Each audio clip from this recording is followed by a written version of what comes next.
Welcome back to divine tarot vision. आज आपण जी reading करणार आहोत ती रीडिंग वर्गो म्हणजेच कन्या राशीच्या लोकांसाठी असणार आहे. सो तुमच्या लाईफमध्ये आता सध्या जे पण प्रॉब्लेम चालू असतील किंवा तुम्हाला काही गायडन्स भेटत नाही आहे लाईफमध्ये की काय केलं पाहिजे, सो तुम्हाला जर गायडन्स हवा असेल तर तुम्हाला ह्या व्हिडिओमधून नक्की भेटेल. ही एक पिका पाईल रीडिंग आहे. सो ह्यामध्ये 3 पाईल असणार आहेत. सो तुम्हाला कोणती पण पाईल जी अट्रॅक्ट करेल ती तुम्हाला चूज करायची आहे. पाईल 1, पाईल 2 आणि पाईल 3. जसं ही कलेक्टिव्ह रीडिंग आहे, टाईमलेस रीडिंग आहे. सो जेव्हा पण तुमच्यापर्यंत पोहोचेल तुम्ही यातून काहीतरी गायडन्स नक्की घेऊ शकता.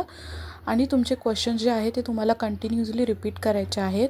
या व्हिडिओला लाईक करा जेणेकरून तुमच्या एनर्जीज जे आहेत ते मी कनेक्ट करू शकेन आणि तुम्हाला एक प्रॉपर गायडन्स मी माझ्या व्हिडिओ थ्रू देईन. पहिले आपण पाईल 1साठी जी रीडिंग आहे ती बघणार आहोत की काय आहे. सो मी इथे बघू शकते की फायनान्शियल प्रॉब्लेममुळे म्हणजे मी तुमच्या लाईफमध्ये फायनान्शियली खूप जास्त प्रॉब्लेम बघत होती.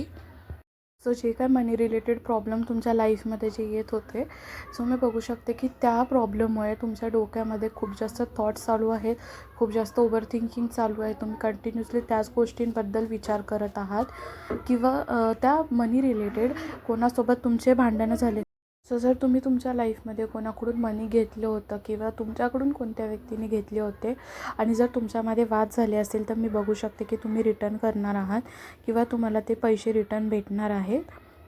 सो जो काय प्रॉब्लेम होता मनी रिलेटेड तो आता सॉल्व्ह होणार आहे. आणि तुम्हाला एकच सांगितलं गेलं आहे की जास्त ओव्हर थिंकिंग करायचं नाही आहे.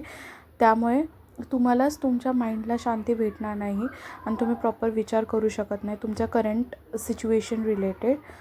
सो जे काय आहे त्याच्यासाठी तुम्हाला थोडा वेळ थांबावा लागेल. ती गोष्ट होणार हे मला दिसतं आहे. पाईल 2साठी मी रीडिंग ही बघू शकते की रिसेंटली जर तुम्ही तुमच्या लाईफमध्ये खूप जास्त ॲक्शन्स घ्यायचा प्रयत्न करत आहात, मला इथे दिसते ते ॲक्शन्स खूप जास्त ॲग्रेसिव्हली तुम्ही घेत आहात तुमच्या लाईफमध्ये.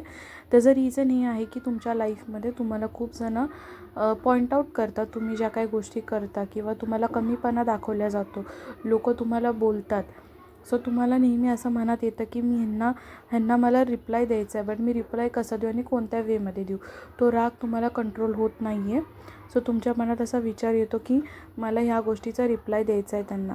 सो तुम्ही असा विचार करत आहात की रिप्लाय तुमच्या ॲक्शन्समधून द्यायचा आहे. म्हणजे तुम्हाला त्या गोष्टींसाठी लाईफमध्ये तुम्हाला बोलून नाही दाखवायचं, गोष्टी करून दाखवायचं. सो मी बघू शकते की तुम्ही खूप फास्ट डिसिजन घ्यायला स्टार्ट केलेलं आहेत आणि ते डिसिजन्स तुम्ही शांत मनाने घ्यायचे आहेत.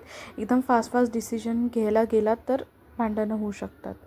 पाईल 3साठी ही रीडिंग आहे की तुम्हाला तुमचं स्वतःची पॉवर जे आहे ते रिअलाईज करणं खूप जास्त गरजेचं आहे.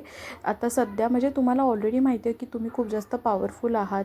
मी ते बघू शकते. जर मुली या रीडिंग बघत आहात किंवा वुमेन्स असतील, मॅरिड वुमेन्स असतील, कोणीही जर तुम्ही या रीडिंग बघत आहात, तुम्हाला स्वतःलासुद्धा माहिती आहे की तुम्ही किती पॉवरफुल आहात. तुमचं ऑरा पण किती पॉझिटिव्ह आहे.